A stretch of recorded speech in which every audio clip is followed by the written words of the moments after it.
$8 fixes the most common reason your air conditioner quits in July.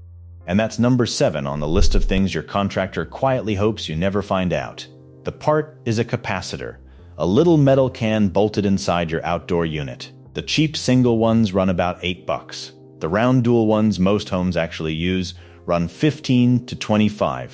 Either way, you could buy a fistful of them for less than dinner. But the bill to swap one runs $150 to $400. So why does an $8 part turn into a $400 visit?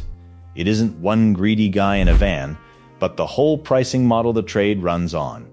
A flat rate book charges you the same number whether the fix takes 10 minutes or 2 hours. 7 things stand between you and that markup, and the part itself is only the first. By the end, you'll know what's actually dying and how to spot it from your own patio. You'll know the one step that can genuinely hurt you and why the price never matches the part. Number 6. This little can dies more than almost anything else on your system, and summer is exactly when it goes. Its whole job is to give your fan and compressor the jolt they need to start. Think of a battery handing over one hard push, thousands of times a season. Heat is what kills it. Inside that metal cabinet, the temperature climbs past 150 degrees. Every 10 degrees over its rating roughly cuts the part's life in half. Age finishes what heat starts. The material inside slowly dries out and loses a little strength every single year. So a cap that tested fine last spring can quietly drift out of spec by the next. One hard storm with a voltage spike can end it overnight. Most last somewhere between 5 and 15 years, and the hotter your climate, the shorter that gets. So it dies in a July heat wave, the exact week you can't live without it. The big brands call it one of the most common repairs they see, but that timing isn't bad luck, it's just physics doing its worst when you're most desperate. Number 5. Your unit is practically telling you it's the capacitor, if you know the sound. You flip the air on, the outdoor unit hums or buzzes, but the big fan on top just sits there. That hum is the motor getting power with nothing to start it. There are quieter tells too. The air from your vents drifts warm while the unit still sounds like it's running.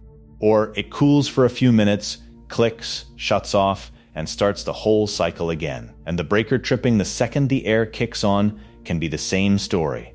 The motor strains without its starting punch and pulls too much current. None of those prove it alone, but stacked together they point hard at a weak capacitor. There's an old timer test for this, and it's genuinely useful. Kill the power, flip it back on, and give that fan blade a gentle push with a wooden stick. Never a finger, never metal. If it spins up and keeps running, your motor is fine and your capacitor is weak. It isn't a repair, but it's the closest thing to a free diagnosis you'll ever get. Number 4. Everybody online tells you to pop the panel and look for a bulge on top of the can. And a domed or leaking top does mean it's finished. But a capacitor can read stone dead on a meter while looking perfectly flat and clean.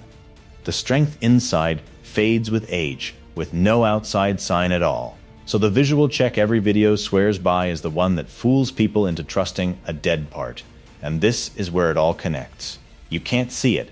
You can't hear it once it's marginal. So when a tech says it's your capacitor, you have no way to check his work. That gap is the entire business. Number 3. If you do replace it, 3 numbers have to match, and they pray you botch one. First, the microfarads stamped right on the side, something like 45 and 5. That one has to match exactly. Go even a few microfarads off and the motor runs hot and pulls too much current. Close enough is not close enough here. Second, the voltage, either 370 or 440. You can always go up to 440, but you can never go down, and the higher one simply lasts longer. Third, the terminals, marked Herm, fan, and common. Swap 2 of those wires and you can cook your fan motor, so snap a photo before you touch a single wire. Number 2, and this is the one that can actually put you on the ground. That capacitor stores a real charge even after the power is off. We're talking enough to throw your arm back hard if you bridge it wrong. So killing the breaker is not enough. A dead breaker and a charged capacitor are not the same thing, so prove it with a meter before you trust it. And once it's drained, read it one more time to be sure it sits at 0 before a finger goes near it. A pro safely shorts it out first, using a resistor or a proper discharge tool across the terminals. Not bare hands, and not a screwdriver if it can be helped. That screwdriver trick you've seen online works, but it can throw a real spark and weld itself to the metal. Respect this step, or don't open the panel at all. I mean that. And number 1. The part you've been worried about was never really the point. The price was. Remember that flat rate book. It sets one number for a capacitor swap. That number does not care that the part cost $8 or that the job took 12 minutes. You're paying for the truck in your driveway, the diagnosis, and the margin printed on the page. One company openly bragged about pushing its average capacitor ticket from $180 to over $400 just by switching to that book. Nothing illegal happened. But that's the part that should bother you. The point was never to send you out there with a screwdriver and a death wish. It was never to tell you every contractor is a crook, because plenty of them earn every dollar. The point is leverage, but only if you actually use it. And yeah, I know how this sounds. 5 minutes spent telling you this thing can hurt you, then telling you to go buy one. Both are true at the same time. So here's what I'd personally do. If the top is clearly domed, or a meter confirms it's weak, match those 3 numbers and order the part online for under $25. There's even a universal can, the Turbo 200, that covers a couple hundred sizes from one box for around $50. The honest caveat: the cheap generics do vary, but a quality USA-made cap is worth a few dollars more for the years it buys you. And this next part is what actually protects your $12,000 system.